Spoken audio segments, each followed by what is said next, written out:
This episode is brought to you by Progressive Insurance. Fiscally responsible, financial geniuses, monetary magicians. These are things people say about drivers who switch their car insurance to Progressive and save hundreds. Visit progressive.com to see if you could save. Progressive Casualty Insurance Company and Affiliates. Potential savings will vary, not available in all states or situations.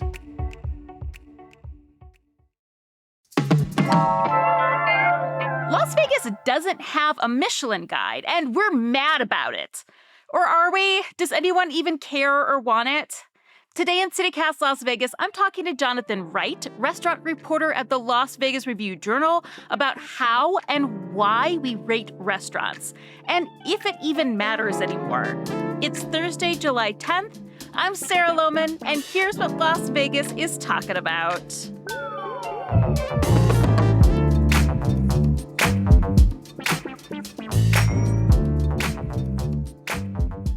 Okay, Jonathan, just for those who don't know, what is the Michelin Guide and why is it so revered? Well, it started out for travel, actually, and it's based in Europe, and it rates restaurants on a couple of categories, 1 to 3 stars, or just worth a visit, or something along those lines. For people who care about restaurants, it is still hugely prestigious to have 3 Michelin stars or 2 Michelin, or even a single Michelin star. And in Las Vegas, I would note that whenever a chef is opening a new restaurant and that chef has at least 1 Michelin star or is even Michelin recognized, as in, recommended, or this is a place worth a visit, that's always in the press materials, no matter what, especially for fine dining restaurants. The kind of people who really care about fine dining restaurants care about James Beard Awards. They care about Michelin stars. But of course, they can't get a Michelin star for their Las Vegas restaurant because we used to have a guide, but now we don't anymore. What happened there? So there was a guide for 1 year, or 2 periods, but 1 year, 2008 and 2009. And then it's my understanding that because of the economic climate, I mean, that was really when the Great Recession was, underway. It was, that they withdrew from Las Vegas. Wait, what's the connection there? The recession was happening, so like restaurants were closing, so that's why they decided to withdraw from Las Vegas? That is always the explanation that the Guide Michelin people have said. They have never really thoroughly explained why they withdrew from Las Vegas. They may have thought that because of the Great Recession and because of the drop in tourism, Las Vegas no longer rated, at least on that dining level. But again, they've never thoroughly explained it. That's fascinating. I mean, who are these people who actually makes a decision of who gets a Michelin star or not? 1 to 3, that's the scale, right? They have a crew of anonymous inspectors. It's interesting they're calling them inspectors, like Inspector Poirot or something, rather than a critic or a reviewer or a judge, right? Right, they are anonymous. Their identities are a closely guarded secret. There is no way to buy your way to a Michelin star. Every publicist on planet Earth cannot help you. And the inspectors are extremely rigorous. And there are categories of assessment that are not going to be offered except by the very finest establishments in the world. Like what? It's my impression that and I don't follow it too closely anymore. It's my impression that standards have not been relaxed, but they may have been expanded to account for the fact that fine dining is more encompassing a notion than it used to be. I believe at one time, if you did not have fresh flowers in the restaurant, you are going to be dinged by the inspector. I'm not sure if that's still the case. This is the snottiest thing I've ever heard in my entire life. Well, remember, the Guide started in Europe for a certain kind, at the very top level, for a certain kind of French restaurant. It was never meant for a taco stand or a ramen spot that's very casual, or a hamburger joint initially. I mean, it was forged in the service of fine French food. And we're going to get a little bit into sort of online. Everybody's a restaurant reviewer now, everyone's a critic. But there's this certain trope of like, I walked into this little hole in the wall and there wasn't a single white person in there. Like, how do you feel when you're reading that in someone's like restaurant description on Yelp or something? Those kinds of things seem to be trying to obtain some kind of reverse cred. Does that make sense? Mm-hmm. It's also a way to contain the cuisine or delimit its contours, if you see what I mean. Like, if only Latino people are in here, then it's good. Well, Mm-hmm. I mean, isn't food for the whole world to enjoy? I mean, I understand the impulse because sometimes it's just stupid hipsters, but sometimes it comes from a place where people are trying to maybe celebrate something that's been overlooked, Mm. Mm. and maybe they don't have the language to do that deftly. Well, Jonathan, that's where you come in. One hopes. Well, and you just completed your own monumental project for the Las Vegas Review-Journal. You compiled a list of what you feel are the top 100 restaurants in Las Vegas. Now, I assume that all of them have fresh flowers in the restaurant, one. Okay, so what was your guiding philosophy on how you decided who was going to make the list or not? And this is, I should say, not just strip restaurants, it's all over the valley, too. Right. So, yes, all over the valley. It's important to note that I am not the food dictator of the list. The list Mhm. is a year-long project with many of my colleagues working on it. Oh, fun. Yeah, and the list is discussed. I'm not going to pretend that I'm not the main contributor. I am. Mm-hmm. But the final list is discussed, and the formatting and the production is all a group effort. Mm-hmm. Mm-hmm. So I can't just wave my hand and say, I hate that restaurant, we're not putting it on. Mm-hmm. Well, It's you a group can, effort. but people might not listen to you. Right, exactly. I mean, the final say is not really up to me or anyone. It's a group. It's a consensus. But as the public figure, I imagine you've been getting a lot of the vitriol of the why is this not this on there? A little bit, but to get back to your original question, Yeah. we asked ourselves when we set out this year, it's our second, what does this restaurant do for Las Vegas as a whole, or Mhm. its neighborhood, or even like its community? Mhm. And second, and probably more important, what does the restaurant set out to do, and how does it do it, and how well does it do it? Hmm. Think of it like a dog show. There are, different breeds. So think of it as best of breed. Mhm. That way you can consider a mom and pop storefront for the list, as well as a grand restaurant on the strip. So, can you give me an example of one of your restaurant picks and how it answers those two questions? What it does for the community and how did you phrase it? How does it like meet the goal that it set for itself? Oh, so I'm going to need to single someone out. Just as a random example of the 100, how it answered those questions. So, Anima by EDO Mhm. from Chef Oscar Amador, multiple James Beard Award nominations, including a finalist nod, sets out to celebrate the cooking of his native Barcelona Mm.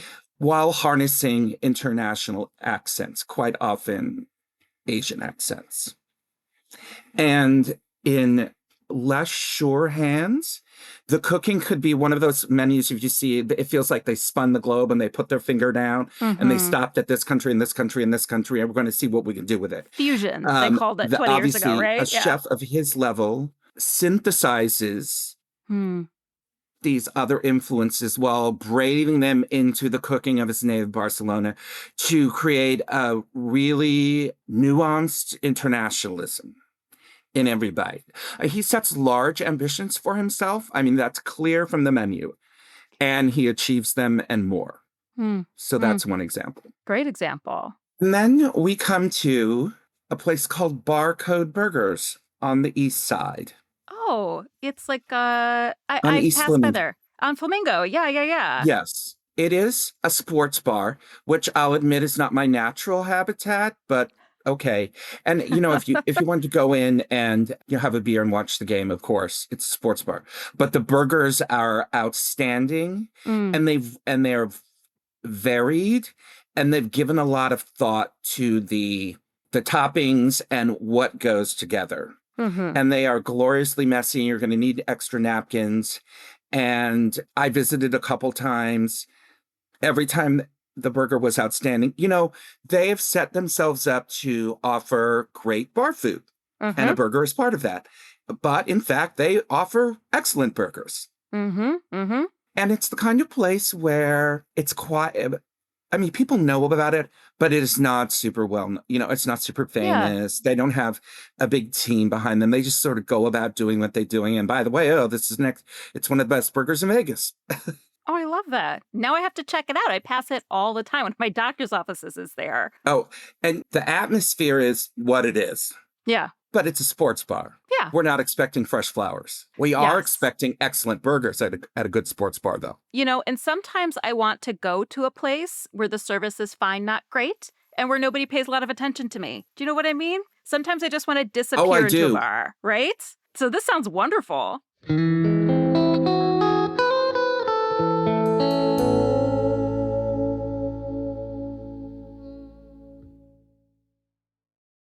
Have you heard about Shakes Play? It's a week-long Shakespeare adventure for young creators. This fun and physical theater camp, presented by the Nevada Shakespeare Festival in partnership with Nevada School of the Arts, invites students to collaborate, create, and perform in their own adaptation of some of Shakespeare's most thrilling works in just 1 week. Shakes Play. It gives young people a supportive, creative, and fun environment to discover the thrill of the theater arts. Nevada Shakespeare Festival's unique style and wildly funny approach to the bard fosters self-confidence and enhances the academic and free-thinking skills of Nevada's youth while instilling a lifelong appreciation for the arts. Open to students 10 to 17 years of age, Shakes Play runs July 14th through the 19th from 10 a.m. till 2 p.m. at Doral Academy, Red Rock. To find out more and sign up your young thespian, visit NevadaShakespeareFestival.com. That's NevadaShakespeareFestival.com. Look around. You can find cars like these on AutoTrader, like that car riding your tail. Or if you're tailgating right now, all those cars doubling as kitchens and living rooms are on AutoTrader too. Are you working out and listening to this ad at the same time? Well, multitasking pro, cars like the ones in the gym parking lot are for sale on AutoTrader. New cars, used cars, electric cars, maybe even flying cars. Okay, no flying cars, but as soon as they get invented, they'll be on AutoTrader. Just you wait. AutoTrader. And then this restaurant is in between in the how you would assess the operation. It's not super casual like Barcode. It's not fine dining like On 'em Up, but it's also excellent. Some of the listeners may have heard of it when it opened last year. It's called Casa de Juliet, and it's in the Northwest where, there are a ton of dining options that are independent or local or, not chains. And no less a person than James Trees said this is one of the best restaurants to open off the strip, independently owned, in years. And I agree.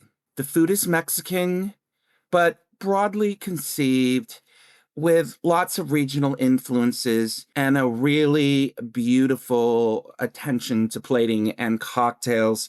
Some of the founders of the restaurant own Sand Dollar Lounge and Sand Dollar downtown, so the drinks are going to be great. And my favorite thing there is enchiladas that are reimagined as sort of like lasagna, or that lasagna dish from northern Italy that layers crispelle, which are thin layers of pasta. So, but it's the enchilada case. So it's reimagined as a strata. Yeah, that you get like a little rectangle out of. Right. There's chicken or brisket, and then the tortilla, and then queso fresco, and then it's in a kind of a pool of really smoky salsa. This is actually, I believe, one of newsletter editors Rob Cattelreese's favorite restaurants as well. Oh, Yeah, really? Yeah. the description is making me really hungry. Is there a pick on the list that you feel is a little bit controversial, whether it was controversy on the team or now that the list is out in public? I don't think anything is controversial. I mean, we didn't, include like what's that restaurant that closed with the salt on the hairy arm? Oh, Oh, yeah. the Salt Bay restaurant or Salt Bay. Or, I mean, Salt on the that would have hairy been, arm. salt coming down your hairy arm. I've never understood the appeal of that. But anyway, we didn't include, there's nothing like that on the list. I mean, that would have been controversial and unwarranted. I don't, everything is thoughtfully included. Mm-hmm, mm-hmm. Now, some people may not want to go over to East Twain Avenue for amazing Hawaiian food, but it's on the list because it needs to be on the list. Can I ask about Netflix Bites? I mean, it's not a restaurant I ever would have considered going to. I assumed it was very gimmicky, but it made your list of 100. Can you talk a little bit about why you decided to include that? Yes, because this is the Las Vegas Review Journal's top 100 restaurants for the year in Las Vegas. Like it or not, restaurants as entertainment are a big part of the city. Mm-hmm. And I can't think of a more literal incarnation of that notion than Netflix Bites. That might be controversial. Some people are going to be like, what the hell? This food is not. But that need to be included because it's an experience, and there's only been another Netflix Bites in LA. So there's nowhere else. And when we interviewed and ate and, photographed, it was the only Netflix Bites in the US. So that's only in Vegas. I love the idea of an only in Vegas category. I mean, we're not going to go so far as, doing food at, the day club. Okay. I mean, that's only in Vegas too. But this is something distinctive. And people love Netflix. Out of curiosity, if I go, what should I order? You should order the cocktails, and I can't bring them off the top of my head right now, but there are a couple that arrive with a puzzle. What's that show, Money Heist? Money Heist, is that the show? I don't know. Yeah, they arrive with a puzzle you have to solve, and one arrives with a game show that you have to spin the wheel for colors, and it tells you where you're going to get to eat. And if I don't solve the puzzle, does that mean I don't get to drink my cocktail? We'll see. Fair enough. Fair enough. Something I was curious, because what I loved about the list, too, is that it does come with this map to orient you in the city. But I noticed there's basically nothing in the southwest or the northeast of the city. What would you like to see happen in those neighborhoods? Where do they need to go? There are several things in the Southwest. I think maybe you're defining Southwest differently than we are. And I just noticed there were some pie slices where there were no you mean picks. like Southern Highlands? Yeah. Is I'd that have what to you bring mean? it up again. Yeah. You mean that part of Vegas is basically California? Okay. Yeah, because it's on the way to California. Yeah. Yeah, right. It's almost in California. It is handy, that searchability in that map. Thank you. Yeah, it is. And it was interesting to sort of visualize it, because at first I thought this seems like a lot of strip picks. And then I kind of zoomed out. I was like, oh, no, actually, we are all over the place here. Let me speak to that strip versus off strip. So last year it was more 60-40. On strip versus off? Versus off strip. Strips weighted towards a strip. Some of that was I was still fairly new to Vegas. Some of that was, although we ate everywhere, some of it was that it was the first ever issue and we had things to learn. Right. Not that any of the restaurants didn't deserve, but now this year it's about 70 off strip, 30 on strip. Great. And that really goes back to what I said in answer to your earlier question about thinking broadly about what constitutes a good restaurant. Are there any places you wish you could have included but couldn't, and why? I'm not supposed to talk about that. Okay. Shh. We'll keep it secret. Yeah. I'll move on. So, you mentioned we've had a lot of James Beard nominations. We haven't had a lot of winners. We don't have a Michelin guide anymore. Do you think we're taken less seriously as a foodie city because we don't have these national or international organizations saying we are? I don't know. I was a James Beard judge for 10 years for Nevada in the various regions Nevada was put into. It changed over the years. I always thought it was my job to advocate for my region because that's what I knew best. I will say that depending on the composition of the judging panel, real effort needs to be made to keep it fair, is what I will say. And you're right. We've had a ton of nominations in recent years, but we haven't had wins. And I would hope that like the judges from Phoenix don't, for instance, form some kind of cartel. I'm not saying that they have. I'm just using that as an example of another big city in the judging region.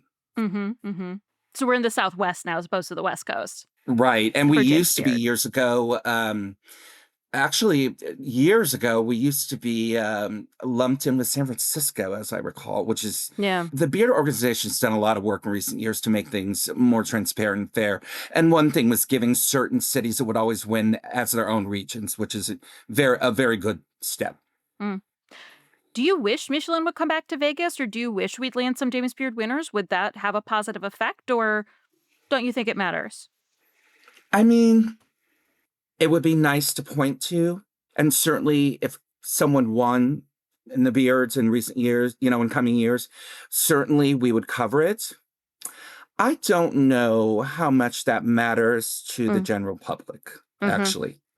And the general public may just assume like, just some other thing that people in a room get together and decide. And the Michelin would have a lot more international clout, I think. James Beard is only in the US. Remember last year, World's 50 Best Restaurants came here, which was a very, very big deal for us. Yeah. I mean, we hosted in some ways, them. Yeah. Yeah, we hosted the ceremony. That was, in some ways, World's 50 Best is really the honor these days that you want. Did any of our restaurants land on that list? No, and barely any U.S. restaurants landed on it. And there's a whole thing that, it's biased toward European and South American restaurants, which it's some, or at least they've done the majority of the winning in recent years. But I mean, for me, I would be most excited if a Vegas restaurant somehow got on that list. That's a big deal. It's voted on by an international voting body. Okay. I mean, that would really be something special. So far we're being ignored. And I know that we're an incredible food city. That's one of the reasons why I moved here, that we have this dynamic of fine dining on the Strip, as well as out in the surrounding area, that we are a huge immigrant city. There's a huge diversity of cuisine. And I really feel like Las Vegans support our food scene, as well as the tourists who are coming here to eat from the best chefs around the country. All have restaurants here, right? So as local food journalists, what can we do? How can we support a city that is lacking these national and international accolades? How do we lift our food scene up and to get noticed? I actually think the city has been noticed and the notice continues to grow. I think those accolades are an entirely separate thing, and they are a nice little, top knot of caviar on the dish here in Vegas. Caviar and a hairy arm. Right. But yeah. But even without those accolades, we have a great global food city. Those do not determine our status. Those do not make a city. Those do not make any chef cooking here any better or any worse, or any more or less talented. Especially because, in line with what you're thinking, I do think there is bias against Vegas from certain East Coast or international, or if not outright bias, there's an inclination maybe not to consider. And a lot of that goes back to when Vegas was land of cheap buffets. Seriously, it does. And I often feel like people have this perception like they come to Vegas, but they turn their noses up at it. They come here to use us without really seeing us or appreciating us, or sometimes even being aware that there's a city of 2.4 million people here off the Strip. Well, I think more and more people, and the tourism authorities have done some research on this, more and more people are going to off-strip restaurants than ever before. And just to speak to downtown Vegas and Chinatown. Chinatown has this huge cohort of people who go there, who may not even be on the Strip. And when I interviewed Andrew Zimmern last year, he told me he thought the best Asian food in America was in Chinatown, Vegas. Like the best collection. Love it. I mean, David Chang, too, said that the best Chinese food in America is here as well. There you go. Look, it's David Chang, okay? Mm-hmm. He knows a few things about that. Oh, definitely. They both do. Right. They both do. We'll take that. San Francisco, LA, and New York. We're here too. Jonathan, thank you so much. And I am so looking forward to exploring your list of 100. I am very pragmatic, so I love a list. I think that my bank account is going to hurt, though, after I get through all of them. Thank you. It's always a pleasure. And if you're curious to read the list of the 100 best restaurants from Jonathan and the LVRJ, we're going to put the link in the show notes.